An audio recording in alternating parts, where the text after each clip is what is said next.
Hello, everyone, and welcome back to another episode of Short-Term Rentals with the one and only Tijani. Thank you so much for Yes, coming today. no problem. Welcome to another episode, people. And today we're going to talk about the cleaning fees. So first of all, what is the cleaning fee and why is it important to charge it? Well, the cleaning fee is, that's, it covers your cleaning process because we don't want to pay our cleaners out of our profits. You know what I mean? It's be good because the hotels charge a cleaning fee. You know what I mean? A lot of times we don't see it because they just kind of bake it in.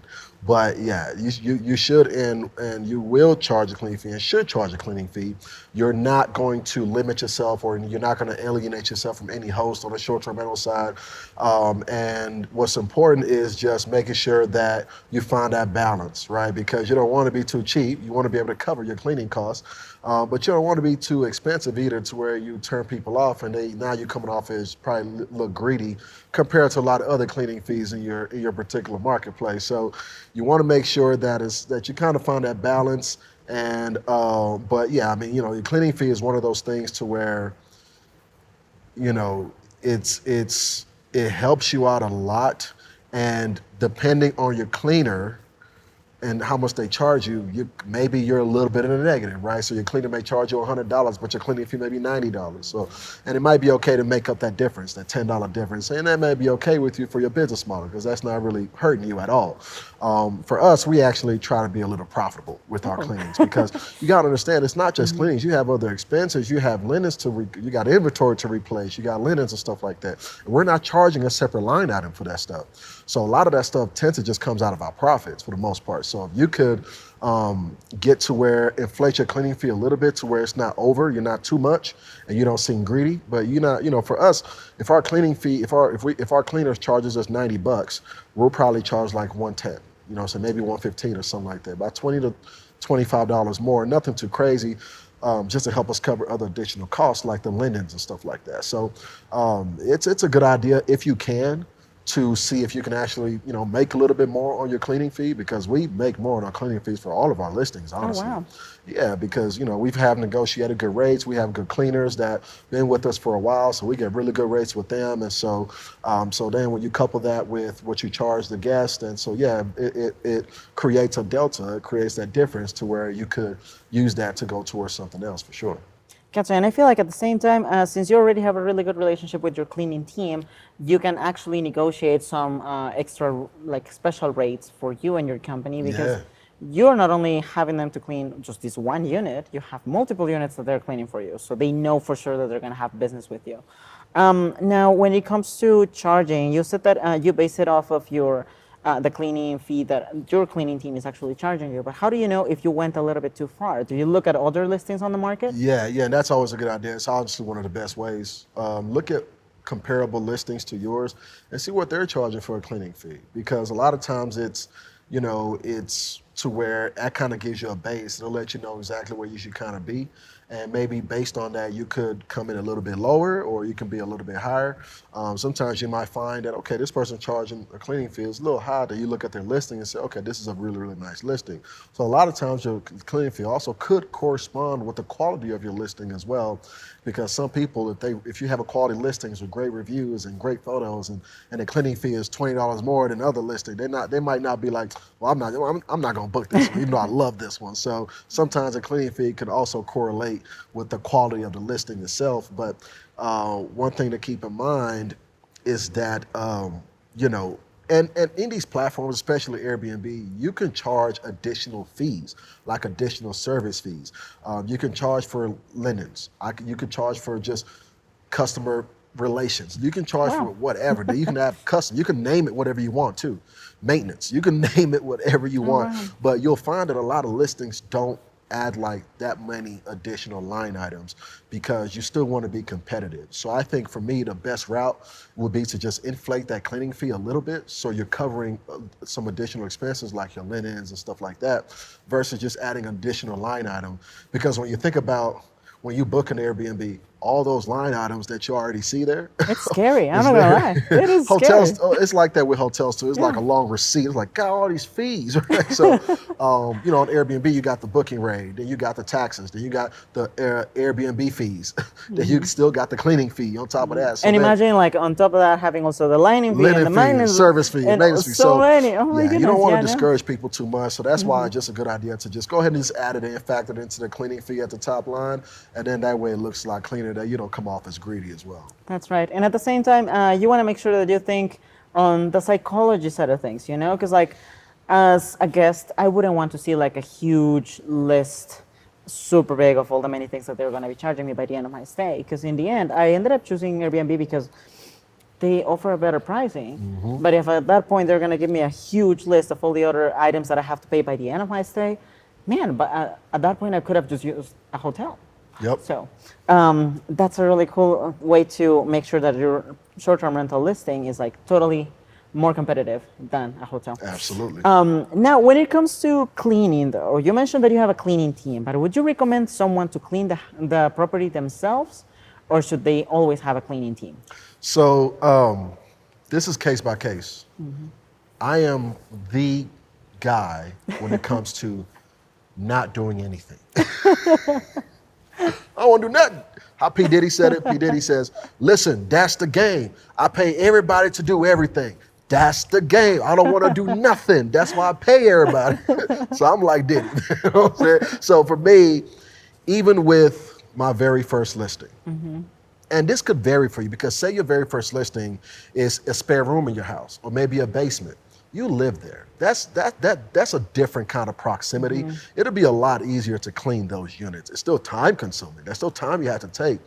But just because of the proximity, it's a lot easier. Now, for me, you're in business, you're in the short-term rental business. If you're just trying to just put up a property on Airbnb to make a quick buck, okay, that's one thing. But if you're actually a business owner and you're doing this business and you're actually running it like a business, the fact is that your time is not best spent cleaning your units. Your time is valuable to your business. Your business needs your time. Why would you spend your time cleaning your units when you could be spending that time building your business? Let somebody else handle it. It's not like it's coming out of your profits. That's pass through. Charge a cleaning fee. I understand, okay, maybe I can make a little bit more, but that extra $100 more, is it worth the 4 hours it's gonna take to clean that unit? Because that's about the time it takes to clean like a 3-bedroom property. That's right. Right, it'll take maybe about an hour and a half to clean and that's if you're good, to clean like a 1-bedroom unit, you know what I mean? So for me, my time is worth way more than $100 an hour, way more than that. So I'm not gonna be spending my time doing it. I'd rather spend my time doing IMAs, income making activities. You know what I'm saying? Right. So that's what I feel folks should be doing. And I'll tell a story. I had to leave essentially like it was like we're having like a day party kind of situation. Turned up, having fun, food was flowing, good time, friends, vibes, the whole nine. My phone's blowing up. Oh no. My phone's blowing up because my cleaner is giving me excuses as to why she can't go clean the unit. What? So I had to go leave my vibe to go clean that 3-bedroom goodness. house. And it took me 4.5 hours. 3 bedrooms. Wow. That was the first and last time I have ever cleaned any unit. It will never happen again. Ever again. It's one of the worst things that I mean, it's your business. So you're gonna do what you need to do. You're gonna do what you gotta do to make sure your business is ready. But at the end of the day, that's not where my time is spent. That's why now one of the things I always like to tell people is, and folks are listening to me, always be looking for cleaners. Always have backup cleaners. Have peak cleaners in your pipeline so where, hey, if this one falls off, hey, you can call somebody and say, hey, I got a job for you. You ready? So have backup cleaners. Always be looking for cleaners. When you come across a good cleaner or somebody recommend, or you see a cleaner, hit them up. Say, hey, I'm not necessarily looking for cleaners right now, but I just want to make sure that we connect. That way when I call you, you know what I'm saying, if the time comes where I want to pull a trigger, then that way you know who I am. So always be looking for cleaners because I had no backup. I had no Oh systems to no. find new cleaners. My guests were going to be checking in, you know, what I'm saying Oh that my day, goodness. that afternoon, that day. So they were checking in a few hours. So I had to leave what I was doing to go clean because I had no plan, I had no backup, I had no systems to handle that. So that definitely would be my recommendation. And I feel like it's always good to have a backup plan. Doesn't matter what happens. And the cool thing is that you're actually outsourcing the cleaning tasks because your time is valuable. Yep. There's so many other things that you could do to actually improve your business and make it even bigger, like scaling it up. Absolutely. So you also mentioned something about maintenance, though. So who covers the maintenance charges? Would it be you? Do you have an extra fee that you charge your tenants, or how do you go about that? No, the maintenance is just something that, you know, maintenance issues, again, you know, something else that you can inflate your cleaning fee for, but your maintenance is one of those things to where that's part of your expenses, right? That's just going to be part of your bottom line. That's part of your expenses. A lot of times your maintenance person will charge you based on every trip, right? So, but for us, we have enough units to where, hey, we can bring somebody and just pay them a salary to be on retainer, and they're essentially on call, which is honestly one of the best moves that we made. Because so when my general manager calls and we have an issue or a task is filled out, that hey, this needs to be fixed. We got a broken toilet seat here. Somebody put a hole in the wall. We got to go patch that up. Oh wow. We got a clogged toilet, whatever the case may be. Maintenance is on it.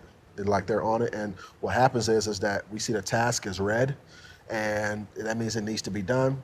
He updates our manager and let her know that he's there as soon as the maintenance work is done, and he goes on his phone, boom, task complete. We all get notified, task is complete. Systematized fashion. And what happens is he's on retainer for his labor because sometimes we'll need additional materials. Like just the other day, I had to replace a garbage disposal. Oh wow. So That's pricey, yeah. garbage disposal about $150 for the materials, but his labor's already covered in his retainer. So all he did was go to Home Depot, pick up the $150 garbage disposal, and he went to go install it. And that was that. You know what I'm saying? wow. So the labor is already handled, but I had to send him funds for the materials. So Gotcha. that's how that works. And what are some of the expenses that a guest would cover? Because let's say that the guest was the one that broke something inside of your property. Would they be responsible for that? Well, yeah, if you file a claim and you want to charge him for it, you know, we had a situation where our dining table broke. Guests were wrestling. Oh wow. They were playing around, and literally like somebody body slammed somebody on a dining Oh table. wow. And They went all oh WWE at yeah, that they point. went WWE Man. and it broke in the table. I posted on my Instagram too. It was Wow. like almost broken in half. Oh my And gosh. so, you know, I mean, there's no way that they didn't do it. So it's Right. and they knew that they had to cover the cost of it, and we filed the claim and whatnot. Got reimbursed for it, and that booking actually came through VRBO actually, Oh. and VRBO's kind of claim process is a little bit different from Airbnb to where they use a third party company to file to do the claims and to do the payouts as well. So we just filled out through that third party company, and on VRBO you can actually pass through an additional insurance for your guests, and it costs $59, $60, and that's a pass through to your guest, just like a cleaning fee. The guest pays an additional insurance, and that covers their stay. And so when something happens, they break something, you file a claim, usually they pay you out kind of rather quickly. So, What happens if it's more than the $60 that they already paid for insurance? oh, the $60 just covers it. Yeah, it's going to be more than the $60. It actually is. Just like if if you paid $3,000 a year for your property insurance, Right. but your house burned down, it's going to cost way more than $3,000. But yeah, it's kind of the same concept. already covered then. It's already covered because there's tons of times where they paid that fee and nothing happens. So they make up tons of insurance is actually one of the biggest like scams in a way. But at the same time, it does protect you as a It business protects you, owner, which is amazing. yeah. Insurance companies make so much money, like, because it rarely happens. They just collect all that money every single book. Imagine every booking that comes to VRBO, every With single the one, 60 bucks. 60. Oof. That's millions a month. They're just So throwing yeah, the money right this. my $800 table Right, that had to be this replaced. They're like, nah, this They is have no problem nothing. covering that. You know what I'm saying? So, Here, take it. You want more? You also mentioned on a couple of past episodes how you also have certain maintenance charges that you cover yourself that a landlord wouldn't in the case of arbitrage. So how does that work exactly? So yeah, and this is also another reason to have somebody, get enough units. Like if you want this business to really be great and run smoothly for you, get more units. This business runs a lot more smoother the more units you have. You'll be able to step back a whole lot further and be on your business with the more units you have. And so it's great having a maintenance guy that's on call, because now when we have those minor issues happen, all we're doing is just paying for the materials cost, and he goes and handles it, right? And so, and our landlord loves that. They love the fact that those small nuances that comes with being a landlord, they don't have to worry about that with us. And that all is part of why we are perfect tenants. We are their perfect tenants. We are the perfect tenants for them. So that's more so one of the best perks of having somebody on maintenance that you can rely on, because now once maintenance issues happen, boom, it's handled, and it's handled in a swift manner. You let the landlord know, like, hey, this happened, but we got it. Just to let you know, here are pictures, everything is good. You know what I mean? And if a guest breaks something, we were talking about the previous question that you asked, because I forgot to also mention that, like, one time we had a guest that put a hole in the wall on accident. They were, it was in the restroom. What type of accident were you doing, man? I know, right? So they said, hey, she said I was in the restroom and I kind of swung my arm to grab the towel and my elbow hit the wall and it put a hole in the wall. He must be the Hulk. I know, right? So, but when you look at that, and the guest was like, oh my God, I got to pay for all this. And we were like, look, don't even worry about it. Because honestly, to do a patch job on that literally cost me like $60. It didn't even cost much, but it actually it made the guests really happy. Like I was like, yeah, don't worry about it, we got it. We're not gonna charge you. We're not filing no claim or nothing like that. I bet the reviews were also super great. They left us a phenomenal review because of it. You know what I mean? So those kind of things, you kind of pick your battles a little bit as well, because I kind of saw an opportunity in that scenario. I said, I know that I have a guy on retainer.